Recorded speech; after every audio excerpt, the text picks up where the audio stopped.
중학교 3학년인 경수는 같은 반 친구들을 자주 폭행하고 때로는 협박하여 돈이나 물건을 빼앗곤 합니다.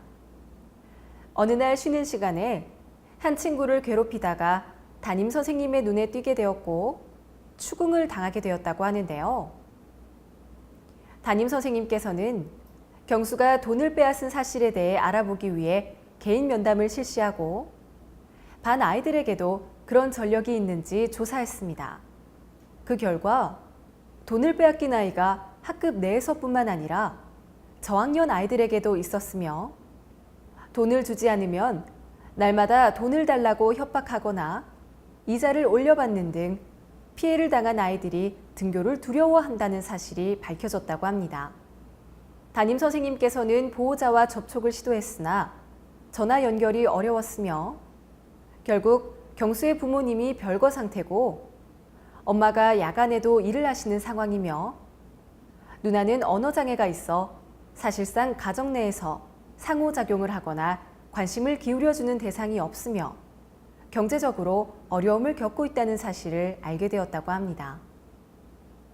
그럼 경수의 이야기를 들어볼까요? 학교를 마치고 집에 가면 엄마는 밤늦게 들어오시고 할머니와 누나가 집에 계세요.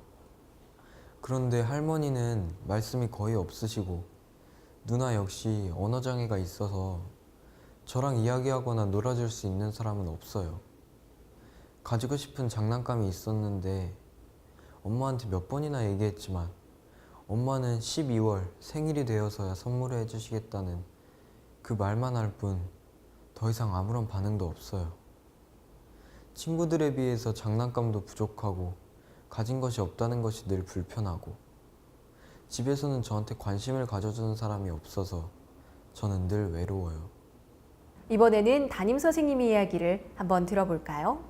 사실 경수는 학급 내에서 크게 눈에 띄게 행동을 하지는 않는 학생이었습니다. 그런데 어느 날 우연히 경수가 친구들로부터 돈을 빼앗는 사실을 알게 되었고 개인 면담을 했죠. 그런데 의외로 학급 아이들뿐만 아니라 저학년 아이들도 경수에게 돈을 빼앗기거나 폭행을 당한 사실을 알게 됐어요. 이 사실을 알게 된 후 부모님과 접촉을 시도했지만 연결이 되지 않았고 부모님이 별거 상태에 어머니도 생계 유지를 위해 밤늦게까지 일을 하시니까 경수가 거의 방치 상태인 것도 알게 됐죠.